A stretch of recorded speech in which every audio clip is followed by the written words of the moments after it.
해법을 찾는 토론 이슈엔 직설 시작하겠습니다. 부동산 세제를 완화하는 내용의 세제 개편안이 조만간 윤곽을 드러낼 것으로 보입니다. 특히 관심이 쏠리는 부분은 종합부동산세, 종부세인데요. 여권 내 부자 감세라는 비판적 여론도 상당한 만큼 어떤 결론이 날지에 시선이 쏠리고 있습니다. 자세한 얘기는 들어가서 나눠보도록 하겠습니다.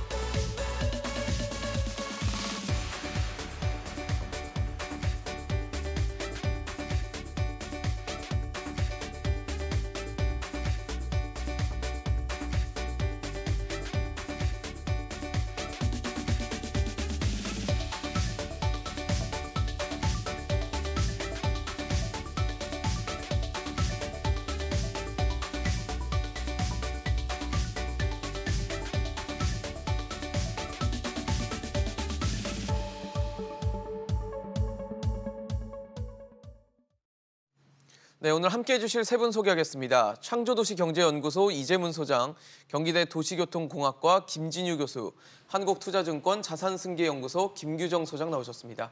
어서 오십시오. 네, 안녕하세요.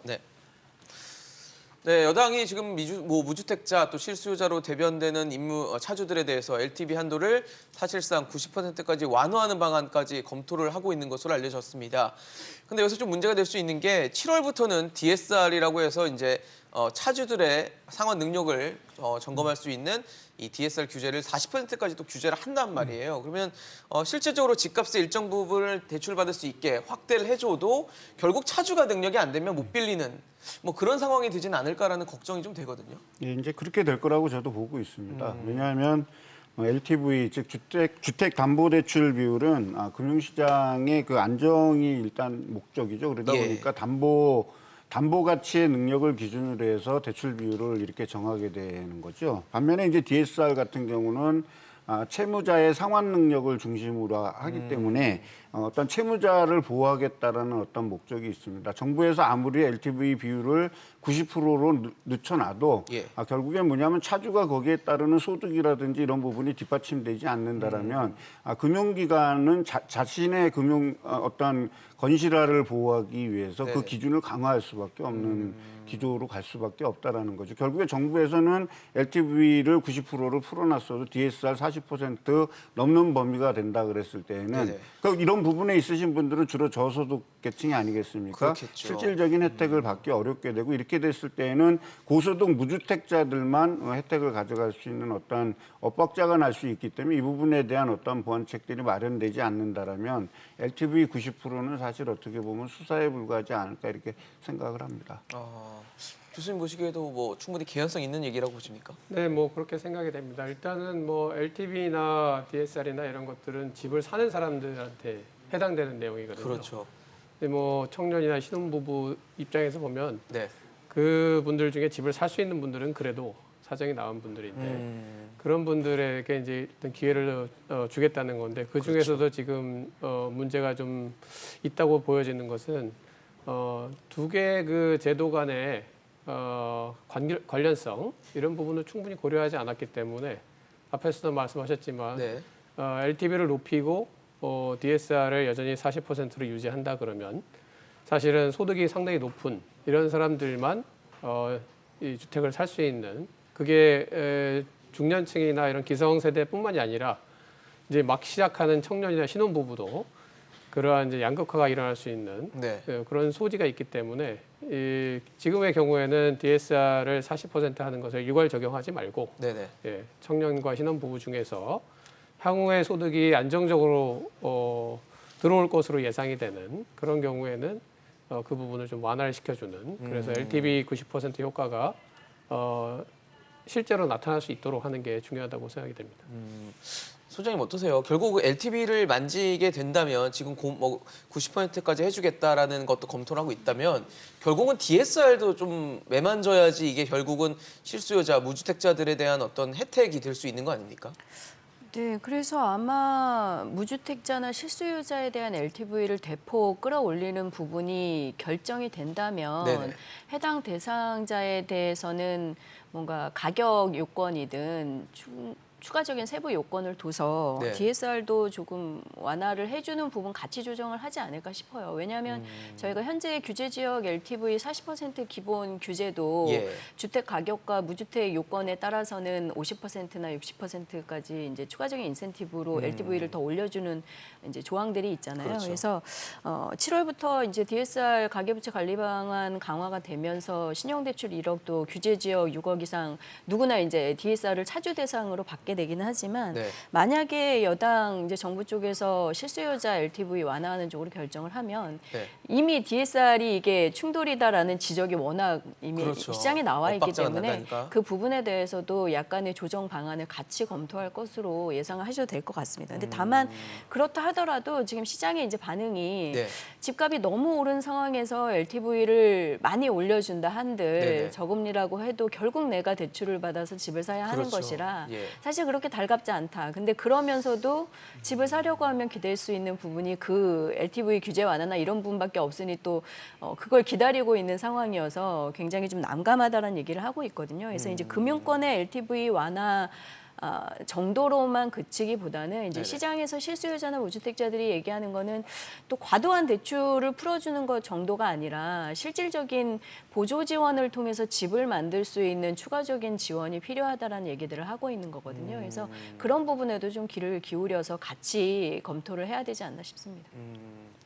사실 지금 뭐 가계부채를 관련해서 우려도 많고 이제 저금리가 금리 인상기로 접어들 것이라는 상황에서 지금 어떻게 대출 규제를 만져갈지도 굉장히 관심사기도 하고 그 상황에서 세제도 굉장히 또 관심사예요. 근데 최근에 일단은 뭐 보유세라고 하면 이제 재산세와 종합부동산세가 있을 텐데 재산세는 이제 완화하는 쪽으로 뭐 당과 또 정부와 청와대가 어느 정도는 좀 가닥을 잡아가고 있는 것 같은데 종부세는 여전히 이견이 있거든요. 지금 뭐 12억 원을 올리니 많이 이것도 있고 부자감세라는 반발도 있고 막 그래서 어떻게 되는지에 대해서 좀 입장차가 있는 것 같은데 어떻게 보세요? 결국은 어떻게 가야 된다 보십니까? 이제 공시가격 현실화라든지 어떤 보유세에 대한 어떤 현실화 부분의 어떤 정책이 부동산 가격 폭등기하고 이제 맞물리면서 일부의 이제 조세 저항이 나타나고 그것이 선거 결과에 어떤 민심으로 반영이 됐다라는 게 아마 지금 정부의 어떤 시각인 것 같습니다.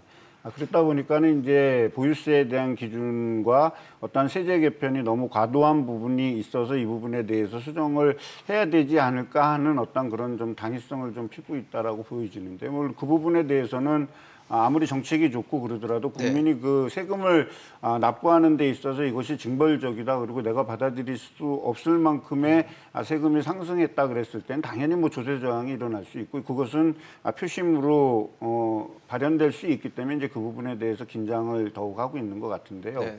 일단 재산세는 포섭 범위가 되게 넓죠. 대한민국에 집을 가지고 있는 모든 사람들은 재산세 대상이 되기 때문에 재산세는 더욱 민감하고 또 공시가격의 상승으로 인해서 각종 부과되는 간접과세들, 의료보험이라든지 이런 부분에 대한 어떠한 기준에서 이제 혜택이 탈락되면서 부과해야 되는 부분 이런 많은 논란의 여지가 지금까지 와 있었지 않습니까? 그래서 이제 그 재산세에 대한 과세 기준을 6억 원에서 9억 원으로 올리게 된다 그러면 최근에 주택 가격 상승분에 있어서 일부를 반영하면서 납세 자들을 조금 줄일 수 있고 부담을 줄이고 또한 공시가격 인상에 따르는 어떤 그 간접과세 부분에 대해서의 인상도 낮출 수 있기 때문에 또 이거는 전 국민의 어떤 공감을 받을 수 있기 때문에 네네. 이제 그 부분에 대해서는 정책이 뭐 그대로 좀 추진이 될 거라고 이제 생각을 하고 있고요. 다만 이제 종부세는 이제 우리 사회가 전반적으로 좀 프레임에 좀 갇혀 있다라는 그런 생각을 합니다. 우리가 항상 그 종부세 얘기가 나오면 그 다음에 항상 그 세금 폭탄이라는 얘기가 끊이지 않고 나왔었잖아요. 물론 조세적인 측면에서 놓고 봤을 땐 종부세라는 어떤 제도 자체가 좀 왜곡된 측면도 있지만 지금 이제 지난 4년 동안의 어떤 문재인 정부 이런 부분에서 이제 종부세가 부각된 것은 어떤 부동산 투기꾼들에 대한 어떤 징벌적 어떤 과세 수단이 될 수 있다라는 이미지들이 너무 갇혀 있고 그런 부분에 대해서 뭐라 그럴까 이제 많은 사람들이 인식을 갖고 있는데 이제 와서 다시 종부세에 대한 과세 기준을 놓치게 된다 그러면 투기꾼들에게 면죄부를 주는 것 아니겠냐라는 이런 생각이 강하고 또 그런 느낌이 여당 내에서 상당수 의견이 존재하는 걸로 알고 있습니다. 그렇게 된다 그러면 속도 조절을 한다든지 이 재산세 감면을 하고 시간적 추이를 보면서 좀 추진하면서 정책적 타결점을 찾지 않을까 저는 그렇게 생각하고 있습니다.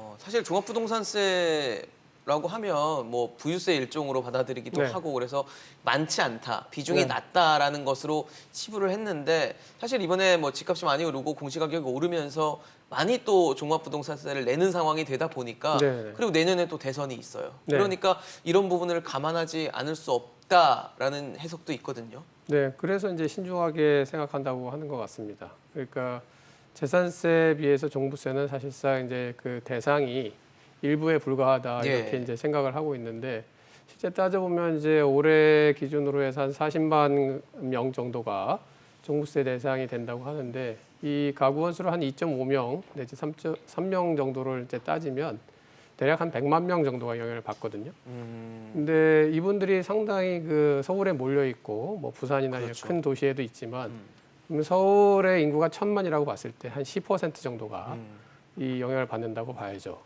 그래서 이 10%가 과연 우리가 그 아까 말씀하신 대로 굉장히 부자니까 이분들한테 이 종부세를 걷는 건 큰 문제가 없다라고 하는 이 판단이 과연 그 다음 정부한테 부담을 주지 않을 것이냐. 예를 들어서 새로운 이제 뭐 선거도 있고 네. 그 다음 정책을 이제 실행해 나가는 데 있어서 그걸 이제 놓고 저울질을 하는 것 같고요. 예. 그다음에 원래 취지로 생각했을 때 이제 종부세가 가지고 있는 원래 취지가 좀 불분명합니다. 이 종부세를 국세로 걷어서 이 걷은 이제 세원을 가지고 어디에 투자하는가? 그게 뭐 예를 들면 공공임대라든가 명확하게 그렇게 되어 있지는 않거든요. 그러니까 이 부분에 대해서 상당히 내는 입장에서는 상당히 불만이 많은 상황이고 또 집값이 오른 게 본인들의 잘못이라기보다는 상당히 국가에서 여러 가지 정책을 쓰면서 오른 것 같은데 그 영향으로 내가 종부세까지 내야 되는가 이 부분에 대해서 이제 불만을 가진 사람들이 그렇죠. 많아지면서 계시죠. 예, 이제 정부도 고민을 할 수밖에 없는 것이고 제가 보기에는 이미 이런 한 40만 명 정도로 확대가 됐기 때문에 네. 이거를 그냥 둘 수는 없을 것이다. 그래서 원래 취지대로 아주 극히 일부의 그런 토지나 주택의 보유 금액이 큰 네네. 그런 부자들만 대상으로 하는 이런 방향으로 가지 않겠느냐 그렇게 보여집니다. 사실 많은 분들이 그런 얘기를 하시거든요. 종부세 이제 납부 기준이 한 2, 3년 전에 정해져 있고 그동안 집값이 많이 올라서 시장 상황이 달라졌는데 왜 기준은 10년이 넘은 아주 오래된 기준을 쓰고 있냐. 시장에 맞춰서 기준도 바뀌어야 된다라는 얘기를 많이 하세요. 어떻게 봐야 될까요? 네, 말씀하신 것처럼 저희가 지금 현재 종부세 1주택자 과세 대상 금액이 9억 원으로 그렇죠. 되어 있잖아요. 근데 서울에 이미 평균 아파트 거래 가격이 뭐 KB국민은행 통계로는 11억이 넘어가고 있는 상황이고 중소형 평균 가격도 거의 10억에 육박하고 있는 예. 상황이다 보니까 서울의 아파트를 한 채 보유하면서 거주하고 계시는 분들의 경우에도 상당수 이제 종부세 대상이 될 수 있는 거죠. 그래서 그런 부분은 최근에 집값의 변화나 이런 것을 고려했을 때는 좀 검토가 필요하다라는 뭐 어느 정도 동의나 공감이 가능할 수도 있다라고 네네. 보여집니다. 그래서 그 부분에 논의가 될 것 같기는 한데 실제로 이제 교수님도 말씀하신 것처럼 종부세 자체가 이제 주택 가격 안정 목적의 징벌적 과세로 만들어져서 이제 그런 부자세 네. 이제 정의로 되어 있는 상황이다 그렇죠. 보니까 이 부분을 또 빠르게 논의를 해서 뭔가 완화 의사결정을 하기에는 지금 이제 정책의 이런 방향성 문제라던가 또 이런 부분을 완화하면서 생길 수 있는 일부 시장의 또 이런 불안 요소라든가 가격 움직임 이런 것들에 대한 걱정을 하지 않을 수가 없는 거죠. 그래서 이제 결정을 하지 못하는 상황이 될 것 같아요. 실제로 현재도 저희가 양도세 6월 1일부터 이제 강화되는 것을 앞두고 사실은 일시적인 뭐 완화나 유예까지는 좀 아니지만 어쨌든 6월 이후에 팔 때보다는 조금 양도세를 덜 낼 수 있는 기간이 상반기에 있었음에도 불구하고 그렇죠. 이제 다주택 보유하신 분들이 대부분 늘어나는 종부세 부담보다는 여전히 단기간 양도세가 워낙 많이 나가다 보니까 그렇게 많이 처분하지 않고 소위 이제 버티는 모습들을 보여줬단 말이죠. 그러니까요. 그런데 여기서 저희가 종부세 기준이라던가 대상 같은 것들을 또 빠르게 손질을 하게 될 경우에 시장에는 또 이게 또 종부세 부담이 줄어든다라는 이제 시그널을 줘서 함께. 더 팔지 않고 가격 인상 지역에서는 이제 주택을 보유하거나 증여하거나 이런 상황으로 갈 수 있기 버티기가 더 때문에 심해질 수 있다는 거죠. 이런 것들을 이제 예상을 여러 가지 해보면 사실 의사결정하기가 굉장히 쉽지 않죠. 그래서 사실은 이 종부세 부분은 지금 저희가 여러 가지 논의하고 있는 1주택자 대상의 뭐 재산세라던가 혹은 뭐 일부 뭐 거래세 뭐 이런 거 검토보다도 네네. 더 후순위로 좀 진행이 될 가능성이 많아 보여요. 일단은 이제 수면 위에서 검토될 거다라고 얘기는 많이 나왔지만 실제로는 건드리기가 굉장히 까다로운 이슈인 만큼 후순위로 밀려서 뒤쪽에서 논의가 될 가능성이 많지 않나 싶습니다. 사실 이 세제라는 게 참 어렵죠. 세제가 국민 생활 전반에 미치는 영향도 크고 상당히 어려운 고차방 정식이기 때문에 뭐 하나 바꿔서 될 문제는 아닌데 문제는 시간이 별로 없습니다. 지금 이제 6월 1일이면은 재산세, 종부세, 과세 기준일이 되고 앞서 말씀하신 양도세 중과 유예를 해놓은 것도 이제 끝나요. 그래서 이제 양도세 중과도 시행이 되면서 양도세 부담이 커지는 시기가 된단 말이죠. 근데 지금 한 달도 남지 않은 이 시점에 그 고민을 미뤄둔다는 게 또 국민들은 어떻게 받아들일지 또 그것도 중요할 것 물론 이제 같고요. 종부세와 양도세를 조금 이제 구분을 해서 우리가 좀 봐야 되는데 사실 이 법이 만들어져서 네네. 시행까지도 사실 우여곡절이 참 많았습니다. 많았는데 이 법을 입안할 당시에는 네네. 2019년 말서부터 2020년 코로나 사태에 맞는 주택 가격의 어떤 급등이라든지 이런 부분이 어떤 예측하지 못했던 어떤 그런 부분들이 있었겠죠. 그렇다면 당장에 지금 이제 주택 시장의 어떤 경색이라든지 아니면 앞으로 이제 양도세라든지 종부세에 대한 불안감을 어떻게 해소할 수 있냐라고 얘기한다라면 일단 무슨 당장의 어떤 제도 개선을 해가지고 입법 과정을 바꿔갖고서 하는 거는 엄청나게 정책적 혼선이 있을 거고 또 정책의 일관성이라는 어떤 정부의 신뢰가 또 한 번 추락할 수 있고 그렇게 된다 그랬을 때는 부동산 시장은 사실 걷잡을 수 없거든요.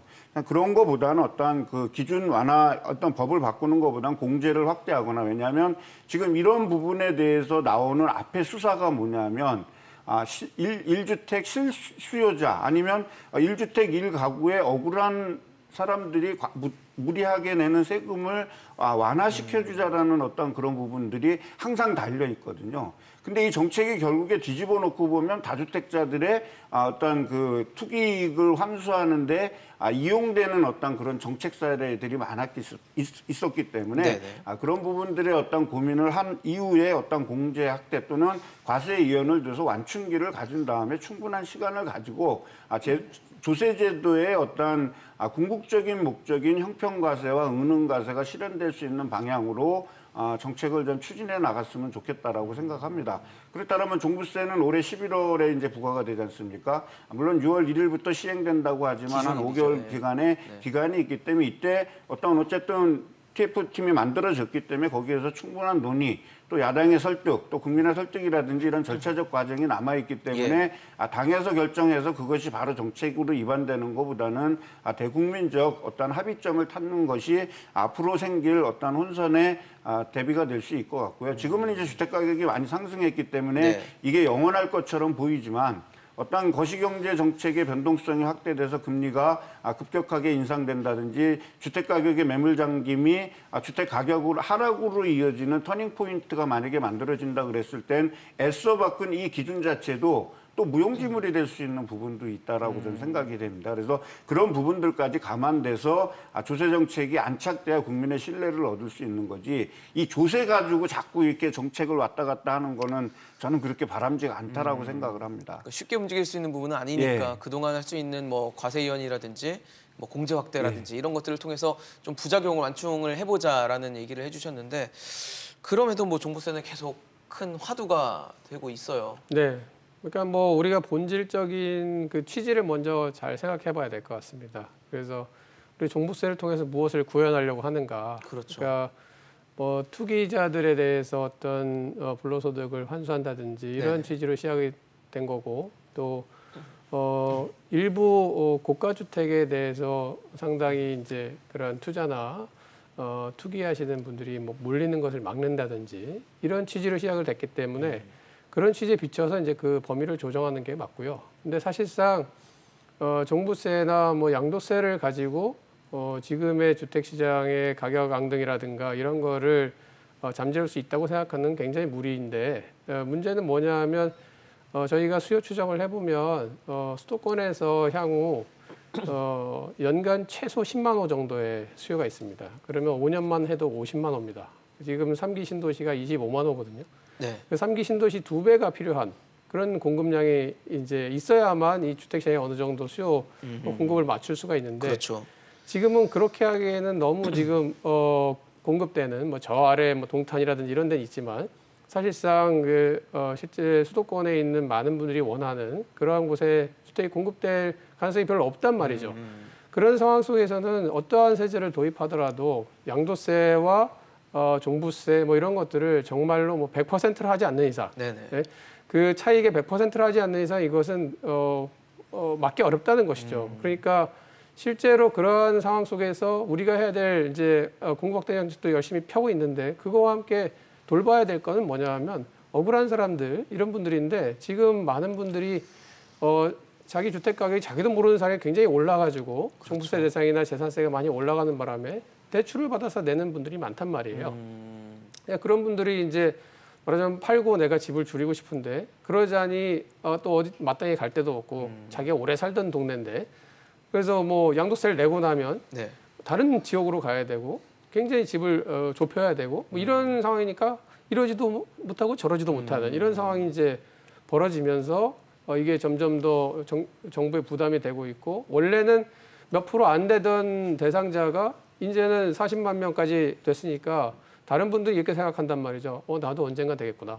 내년에 또 내가 종부세 대상이 될 수 있구나. 그렇죠. 불안한 거란 말이죠. 왜냐하면 자기들 소득은 크게 별로 늘지 않는데 집값만 올라가지고 뭐 집값 오른 건 기분은 좋은데 네. 사실상 자기 주머니에 돈이 안 들어오는 상태에서 그렇죠. 자기 소득 가지고 세금을 내야 되는데 안 되니까 계속 대출을 받는. 그럼 이게 과연 이분들이 이 정부 정책에 동의해가지고 내가 충분히 부자가 됐으니까 뭐 1,000만 원, 2,000만 원 더 내도 돼 이렇게 생각하겠냔 말이에요. 그렇지 않기 때문에 그것을 정부가 상당히 감안을 해야 된다 이렇게 생각이 됩니다. 사실 정부는 지금 공급 주도 정책으로 선회를 해서 공급을 하려고 하지만 뭐 모두가 알고 계시지만 공급까지는 굉장히 시간이 오래 걸리잖아요. 그러니까 결국은 기존 주택에서 뭔가 매물이 나올 수 있는 방안이 필요할 텐데 그래서 뭐 정부도 나름대로 생각한 게 이제 양도세 중과를 유예하는 방안을 선택을 했습니다. 하지만 앞서 김규정 소장이 말씀해 주신 것처럼 사실 상반기에 매물이 뭐 그렇게 나와서 막 공급이 활성화되고 이런 모습을 절대 보이지 않고 있는 상황인데 일종의 단주택자들이 버티기를 하고 있어요. 근데 양도세 중과되면 뭐 당연히 집을 안 내놓지 않겠습니까? 더?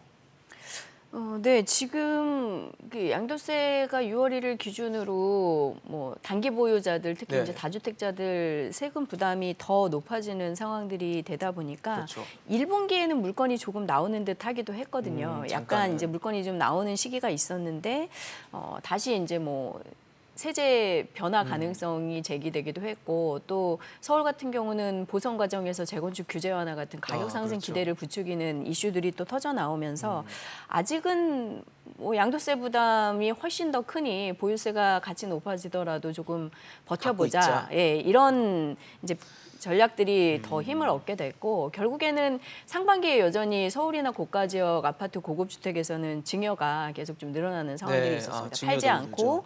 이제 세부담에 대응해서 분산을 하는 증여들을 선택하시는 경우들이 많았죠. 그래서 지금 여전히 이제 하반기 또 대선으로 가는 과정에서의 규제 완화나 이런 지금 논의하고 있는 세제 변화 가능성 이런 것들이 팔기보다는 좀 지켜보자라는 관망세 쪽으로 수요자들 다주택자들의 그렇죠. 네. 이제 전략을 좀 이끌어가고 있는 거죠. 상황이고 또 대선과 맞물려서 뭐 인프라 투자든 개발 호재 지역별로 좀 나올 것에 대한 기대들도 속속 이제 말씀들을 하고 계셔서 그런 것들이 하반기에는 좀 더 이제 상승 기대감을 유지하는 쪽으로 갈 가능성이 있어 보입니다. 그렇다라고 하면 일단은 뭐 처분하기보다는 일단 보유세 부담 이런 세제 변화를 지켜보면서 버티기 이제 가지고 있는 상태에서 지켜보는 상황들이 벌어질 가능성이 많은데요. 일단 저희가 6월 1일 지나면 네. 과세 기준으로 달라진 강화된 종부세율이 적용은 시작이 된 것은 그렇죠. 맞습니다. 네네. 근데 이제 실제로 부과가 돼서 납세를 하는 거는 12월 15일이니까요. 그러니까요. 아직 그 시간이 있어서 이제 여당 등 이제 주장하시는 국회의원들은 그 사이에 이제 조정을 해서 법을 바꾸고 이제 적용을 하면 된다라고 이제 계속 뉴스에서는 나오고 있는데 네네. 사실 좀 세무사 분들에게 말씀을 여쭤보면 그렇게 쉬운 얘기는 아니라고 해요. 일단은 종부세율이라든가 이런 과세 대상에 대한 기준 같은 것들이 대부분 종부세법 원법에 이제 명시가 되어 있기 때문에 실제로 임시 회의를 계속 열어서 세법 자체를 바꿔야 되는 상황들이다 보니까 좀 쉽지 않은 부분들이 결국 있어 국회 문턱을 보인다. 넘어야 되는 그러니까 뭐 상황이겠네요. 단순히 시행령이나 시행 규칙만 고치면 되는 게 아니라 이제 아예 법 자체를 새로 이제 또 조정을 해야 되는 문제다 보니까 이제 소장님 말씀하신 것처럼 저희가 이 달라진 강화된 세율 종부세법 적용을 위해서 굉장히 많은 논의와 또 이제 입법 논의 과정들이 네. 있어서 겨우 바꿔서 이제 시행을 앞둔 건데 그러니까요. 또 이 과정을 거치기가 쉽겠냐. 그래서 사실상 올해 좀 어려워 보인다라는 개인적인 의견들을 저는 좀 많이 청취를 하기는 들으셨어요? 했거든요. 그래서 이 부분들이 어떻게 될지 좀 막연하게 뉴스를 통해서 이제 국회 쪽에서 흘러나오는 얘기만 또 믿고 네네. 전략을 짜시기보다는 전체적인 상황을 좀 예의주시하셔야 되는 상황이 될 것 같아요. 일단 과세 대상이 되시는 분들 입장에서는 좀 더 신중하게 좀 지켜보셔야 되는 상황이 될 것 같습니다. 그럼 결국은 뭔가 변화가 예상된다라고 봤을 때 관망을 하게 될 텐데 그러면 결국은 뭐 집을 내놓거나 이렇기보다는 버티기를 더 하게 될 것 같다는 생각이 드니까 그럼 이걸 어떻게든 해소를 해야 되지 않겠습니까? 그러면 결국은 양도세를 좀 풀어줘야 되는 건 아닌가라는 생각도 드는데 소장님은 어떠세요? 네, 근데 이 양도세를 풀어주는 부분이 결국에는 왜 이거를 지금 풀어서 어떤 우리가 목적을 그렇죠. 뭘 달성해야 원하는가. 되느냐, 이제 네. 사회적인 동의가 좀 있어야 되는 그렇죠. 거잖아요. 사실 이 양도세 완화를 하면서까지 물건들의 출시를 가져오고 그것을 뭐 일테면 뭐 가격 안정 흐름으로 가격 하락으로 좀 가져갈 연결될 것인지. 수 있게 하는 뭐 이런 것들이 정당하다라는 일단은 논의나 동감이 이번에는 좀 있고 진행이 돼야 되지 않나 싶고요. 그동안은 뭐 정치적으로 계속 이런 완화 조치들이 있어 왔지만 사회적인 동의나 공감을 부족했죠, 바탕으로 해서 사실. 진행된 건 아니었었기 때문에 그런 과정이 이번에는 좀 있었으면 좋겠다는 생각과 실제로 단기간 그 효과가 얼마나 될까가 좀 고민이기는 합니다. 작년 같은 경우에는 사실은 상반기에 장기 보유한 10년 이상 장기 보유한 실거주자에 대해서는 네네. 양도세율을 일반 세율로 실제로 좀 낮춰주는 완화 조치가 있었고 그 기간 동안 물건들이 좀 나오기는 했었죠. 그래서 올해의 유예기간 효과보다는 작년에 19년도에 효과가 조금 더 많기는 했는데 이 시장의 분석은 그때도 그렇게 물건이 많이 나와서 실제 가격이 떨어졌냐 하면 일시적으로 약간 조정을 받았지만 다시 그 이후에 다시 올랐고 네네. 또 20년도에 코로나 기간을 거치면서 저금리 유동성 장세에 더 폭발적으로 가격이 올랐기 때문에 저희가 한시적으로 양도세 완화 조치를 또 무작정 별다른 논의 없이 썼을 때 실질적인 물건 출하 효과나 중장기적인 실질적인 가격 안정 효과로 갈 수 있느냐라는 부분에서는 그렇지 못할 것 같다라는 의견들도 여전히 많거든요. 그러다 보니까 좀 신중하게 써야 되지 않나 싶습니다. 아까 교수님도 말씀하셨지만 사실은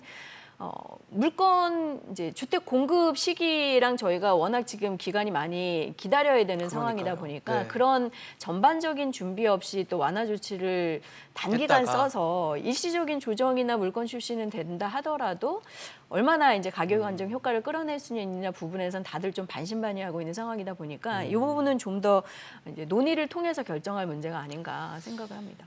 그렇죠. 양도세 제가- 낮춰서 예. 뭐 일단 제도는 바꿨는데 효과는 없고 시장에 혼란만 준다면 그건 또 안 좋은 정책이기 때문에 걱정이 됩니다. 그러니까 지금 타이밍으로 봤을 땐 정책의 미스매치가 훨씬 더 높을 우려가 크다라고 저는 보고 있거든요. 양도세를 완화했을 때요? 왜냐하면 지금 과거에 우리가 이제 어떠한 주택 시장을 안정하고 주택 가격을 안정화시키기 위해서 우리가 이 문재인 정부에서 들어와서 펼친 정책의 대표적인 정책이 임대주택 사업자 등록제도 아니겠습니까? 네네. 근데 결국에 이 임대주택 사업자 등록제도가 오히려 투기꾼의 온상이 되면서 투기의 꽃길을 밟았다라는 어떠한 깔았다라는 얘기를 비난을 듣고 정부에서도 그 부분에 대해서 사과를 공식적으로 한 부분이 있습니다. 네네. 지금 이제 우리가 논란이 되고 있는 이 매물잠김 현상이 왜 생겼는가에 대해서 저도 고민을 많이 하는데요. 일단 시장에서의 어떤 심리적 요인이 꺾이지 않았다라는 거죠. 앞으로 주택 가격이 더 오를 것이고, 그 다음에 이 주택 가격이 오르게 된다 그랬을 때 양도세를 완화한다라는 건 어떻게 불쏘시개를 제공하는 것밖에 안 되죠. 그리고 지금 이제 여태껏 버텼던 많은 분들이 어떤 생각을 가니, 거봐, 버티면 되잖아. 그 결국에 거래세 완화하고 양도세 완화할 거야. 그렇게 됐을 때 나는 충분히 투자의 이익을 실현할 수 있기 때문에 나는 지금까지 더 버티고 좀 있으면 대선 끝나고 이제 새로운 정부가 들어섰을 때는 이건 틀림없이 규제 완화로 갈 거니까 지금까지 버틴다라면 내가 지금 4년을 참아왔는데 1년을 못 참겠냐 이거거든요. 저는 이것이 매물 잠김 현상의 근본적인 요인이라고 생각하고 작년에 이제 매물이 좀 나왔던 거는 법인에 대해서 워낙 강력하게 규제를 했지 않습니까? 또 올해는 이제 매물이 나올 만한 물건들이 대부분 증여로 지금 돌아서 있는 그렇죠. 어떤 그런 상황이죠. 어떤 그런 부분들이 복합적으로 적용이 돼 있는데 지금 문재인 정부에서 물론 이제 부동산에 대한 강력 규제를 썼기 때문에 거래 부분에 대한 거래세도 강화하고 보유세도 강화하다 보니 시장이 이제 엉뚱한 방향으로 튄 측면도 있습니다만은 현재 이제 양도세의 어떤 우리가 지금 중과를 매기고 하는 이런 부분들이 이제 보유 1년 아니면 보유 2년 그다음에 보유 3년 이후부터는 10년까지 갖고 있었을 때는 1가구 1주택 경우에는 최대 80% 장기 보유 특별공제까지 이제 하는 어떤 감면 혜택이 있는데 그런 감면 혜택은 다 누구도 얘기하지 않는 어떤 그런 상황이 돼버렸다라고 봅니다. 그러니까 그만큼 현재 시장이 조금 왜곡돼 있는 상태에서 어설프게 규제 완화라는 이 시그널 때문에 지금 나왔던 매물도 들어가 있거든요. 또 서울시장이 바뀌면서 재건축에 대한 규제 완화 얘기가 나오니까 재건축 시장이 들쑥거리면서 지금 또 최근에 그 재건축 시장으로 인한 어떤 서울의 주택 가격이 여전히 불안한 심리를 보이고 있는 이런 상황에서 거시경제 운영이 뒷받침되지 않는 그러니까 뭐 금리 인상이라든지 어떤 이런 부분들이 충분하게 되지 않는 상황에서 섣부른 규제 완화는 더 큰 어떤 그 파이를 키울 수 있는 여지가 충분히 있기 때문에 지금 1년 동안은 새로운 정책의 어떤 이런 거라든지 이런 거보다는 지금까지 추진돼 왔던 정책의 허점들 그리고 잘못된 부분들을 소규모 개선하면서 주택시장을 최대한 안정시켜 나가는 것이 저는 더 필요한 정책이라고 봅니다. 결국은 집값이 오를 거야라는 기대감이 집을 쥐고 있게 만드는 것 같고 그다음에 남한테 주느니 그냥 내 자식한테 주는 게 낫다라고 해서 증여로 가는 것 같고 그런 생각이 들거든요. 결국은 집값이 오를 것이다. 네. 근데 뭐 이제 저는 이렇게 생각합니다. 지금까지 우리가 과거에는 그 자식을 교육할 때 보통 이제 매를 들어서 그렇죠. 야단치면서 이제 교육을 하는 것에 대해서 뭐 당연하다고 생각을 했고, 그런데 이제 보면은 그게 잘못됐을 경우에는 그 판단을 잘못했을 경우에는 매를 계속 대야 되고 더 세게 대야 되고 이런 이제 상황으로 가게 되는 거죠. 근데 지금은 어떻습니까? 이제 매를 대게 되면 아동 학대로 처벌을 받죠. 네네. 그러니까 지금 정부가 가지고 있는 생각은 이게 투기자들 때문에 주택 가격이 많이 오른다. 투기자들의 어떤 불로소득을 없애주면 분명히 이거는 주택 가격은 내리게 돼 있다라고 하는 믿음을 가지고 하는 거예요. 근데 실제로 저같이 주택 수요 분석을 주로 하는 사람 입장에서 보면 그렇지가 않다는 거죠. 그러니까 지금은 말로 타협해가면서 아이들을 가르치지 않습니까? 네네. 시장하고도 대화를 해야 되고 그런데 지금 시장하고 싸우고 있다는 거죠. 그러면 다주택자들이 가지고 있는 물건들이 만약에 매물로 나왔을 때 누가 받아줄 수 있을 것이냐? 그러면 무주택자만 받아줄 수 있는데 무주택자들은 LTV, DTI, DSR 규제를 받고 있고 그렇죠. 그 사람들이 지금같이 높은 가격의 주택을 살 만한 자본을 축적하고 있는 분들이 굉장히 드물어요. 그러면 여기에서 그럼 우리가 어떤 선택을 해야 될 것인가를 생각을 해봐야 되죠. 지금 말씀하신 것처럼 양도세를 완화하면 당연히 똘똘한 한 채에 대한 수요가 높아지기도 하고 단기적인 매매나 이런 것이 많아질 겁니다. 그럼 단기적으로는 당연히 오를 수밖에 없어요. 그러나 이게 중장기적으로 우리가 어떻게 봐야 되냐면 중장기적으로는 그런 과정을 통해서 이제 적절하게 주택들이 배분이 되는 거죠. 그리고 다주택자들이 가지고 있는 임대주택 공급 효과 이런 부분을 너무 지금 무시하고 있다는 거죠.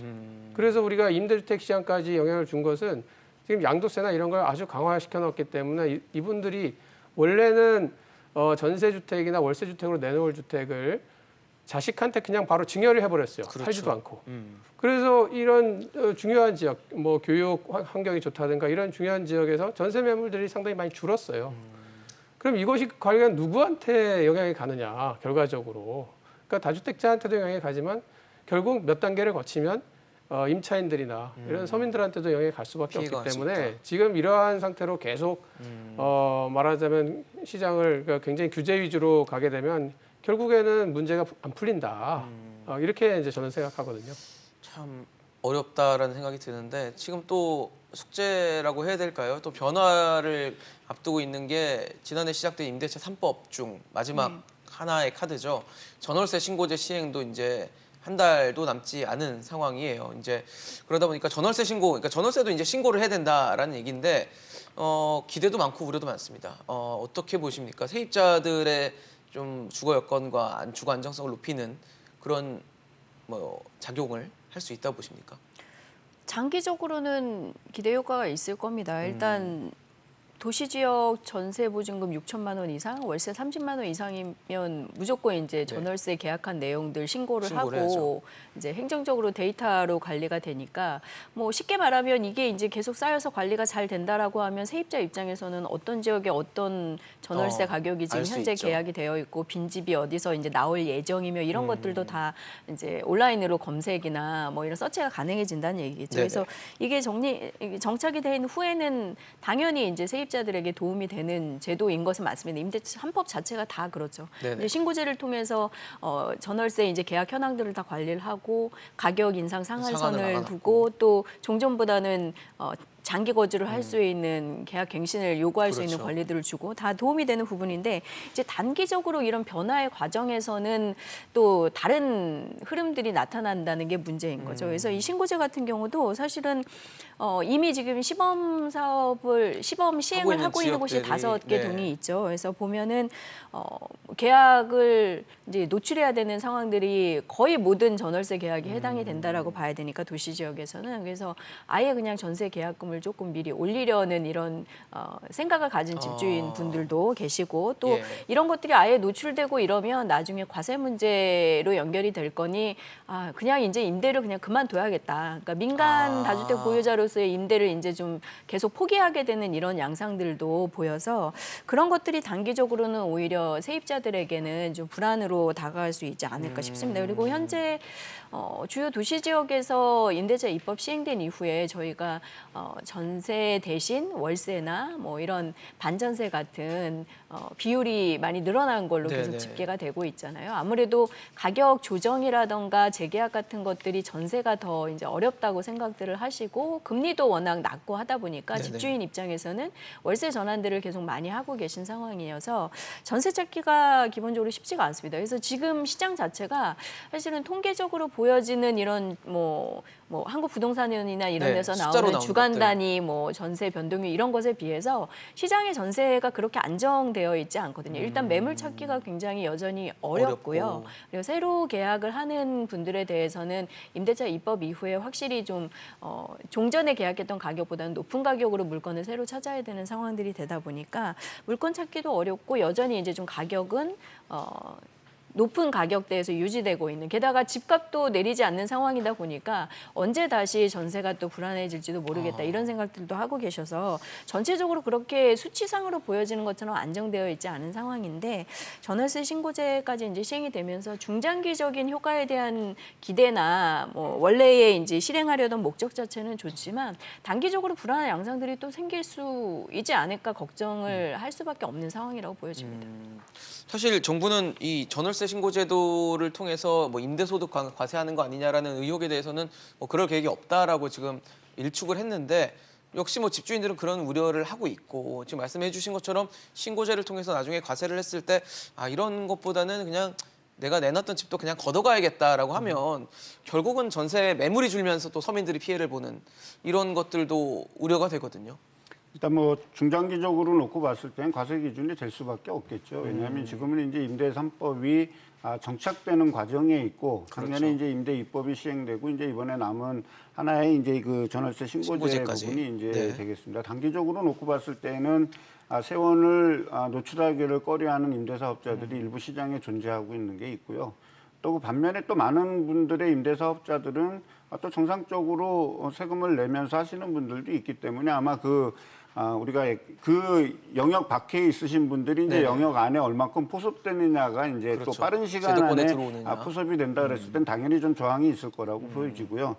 그리고 이제 그런 이 전월세 신고제가 정책되면서 네. 초기에 일부 뭐 혼선은 있을 수 있겠지만 임대차 입법도 무사히 사실 어떻게 보면 넘어간 측면이 있지 않습니까? 그렇게 됐을 때는 이제 우리나라 사회의 어떠한 변화의 하나의 트렌드라고 생각하고 시대적 당위로 우리가 받아들여야지 이 전월세 부분에 대해서 이제 좀 저항을 한다라는 거는 조금 어려운 부분이 있는데 다만 이제 전세 시장이 좀 불안할 수밖에 없는 부분은 물론 저금리 기조를 전제로 하고요. 네네. 그다음에 이제 임대차 3법 시행 이후에 임대차 3법 시행 이후에 전월세나 반전세나 전세로 돌아선 수요가 한 10%, 한 7% 가까이 좀 증가를 했거든요. 그러니까 기존에 이제 전월세 거래 비중이 한 28%였다면 네네. 최근에 이제 한 임대차법 시행 34% 이후에. 되니까 한 6% 정도, 7% 정도의 포인트 정도는 전세 수요, 올랐다. 전셋집이 쉽게 얘기해서 월세나 반전세로 돌아갔기 때문에 전세를 찾는 분들 입장에서는 시장의 전세 공급이 충분하지 줄었다. 않았다라면 당연히 이제 시장의 불안정성은 충분히 담보가 될 수 있을 것 같고요. 이제 이 부분이 이제 전월세 신고제로 돌아서서 전세 시장이 이제 안정된다 그러는데 사실은 우리가 부동산 시장을 바라볼 때 전세 시장이나 매매 시장이나 다 경기 상황에 따라서 사이클링 되는 거지 않습니까? 생애 주기를 갖듯이 라이프 스타일을 가져서 가격이 오르고 보합을 유지하다가 떨어지고 하는 이 순환 구조에 있기 때문에 우리가 이 전월세 시장도 하나의 경제제로 놓고 본다라면 그 타이밍을 충분히 예측할 수 있는 여지도 좀 있을 거라고 좀 생각이 들거든요. 글쎄요, 예측 가능한가요? 사실 모르겠네요. 물론 이제 경기가 급변동하거나 주택 가격이 상승되면 네. 갭 투자자가 많아지면 어떻게 되겠습니까? 갭 투자자는 필연적으로 시장에서 전세를 내놔야 기본으로 되는, 네. 해야 되는 분이죠. 네. 그렇게 되면 갭 투자자가 많이 유입되는 주택 그러니까 호경기 시절에 어떤 전세 가격은 당연히 상승합니다.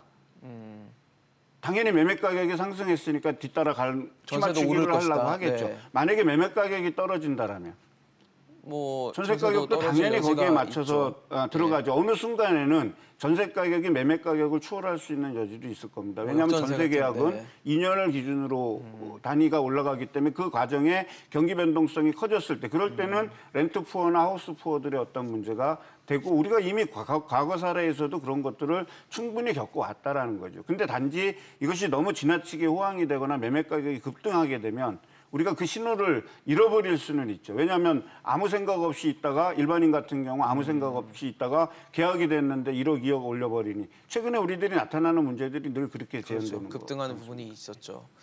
교수님 보시기엔 어떠세요? 지금 뭐 네. 전세 결국은 전세가 월세나 반전세로 전환이 된다면 많은 분들은 주거 안정성이 떨어진다라고 좀 여기실 것 같다는 생각이 들거든요. 그렇죠. 그러니까 우리가 전세를 사시는 분들의 상당 부분이 이제 전세 자금 대출을 받아서 살고 계신데 보증금을 이제 지불하는데 그 대출 이자에 비해서 실제 시장에서의 전월세 전환율은 한 2배 정도 됩니다.